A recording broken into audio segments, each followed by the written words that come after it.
ഈ നെഗറ്റീവ് ചെയ്യുന്ന ആൾക്കാരെ നിങ്ങൾ ശ്രദ്ധിച്ചാൽ അവർക്ക് നെഗറ്റീവ് മാത്രമേ ഉണ്ടാവുകയുള്ളൂ. ലൈഫിലെപ്പോഴും പോസിറ്റിവിറ്റി ചിന്തിക്കുന്നവർക്ക് മാനിഫെസ്റ്റേഷനാണ് ശരിക്കുന്നത്. നമുക്ക് പോസിറ്റീവ് കാര്യങ്ങൾ വന്നിട്ടിരിക്കും. നെഗറ്റീവ് എഴുതുന്നവർ ഫ്രസ്ട്രേറ്റഡ് ആയിട്ടുള്ളൊരു വിഭാഗമാണ്.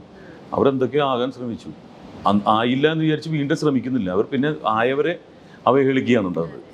അപ്പോൾ ഓരോരുത്തരും ഓരോ സ്ഥാനത്ത് എത്തിയിരിക്കുന്നത് വെറുതെ വന്നിരിക്കുന്നതല്ല, ഓരോരുത്തരുടെ കഷ്ടപ്പാടുകളാണ്.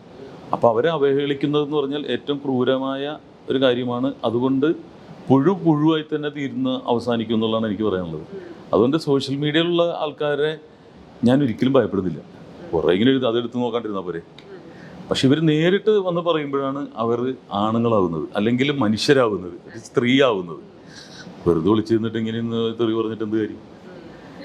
ഞാനിപ്പോൾ കേരളത്തിൽ അങ്ങോട്ടും ഇങ്ങോട്ടും സ്റ്റേജിലൊക്കെ പോകുന്നവർ എന്നെ നേരിട്ട് കാണാൻ സ്ഥലമുണ്ട്. എൻ്റെ സ്ഥലം അറിയാവുന്നവർ, എൻ്റെ വീട് അറിയാവുന്നവർ അവിടെ നേരിട്ട് വന്നിട്ട് പറയുക. അല്ലാതെ ഒളിച്ചു നിന്ന് ഫൈറ്റ് ചെയ്തിട്ടുണ്ടെങ്കിൽ അത് ഞാൻ പറഞ്ഞില്ല, മനുഷ്യനായി ജനിച്ചവർക്ക് പറഞ്ഞിട്ടുള്ളതല്ല, ഭീരുക്കൾക്ക് പറഞ്ഞിട്ടുള്ളതാണ്.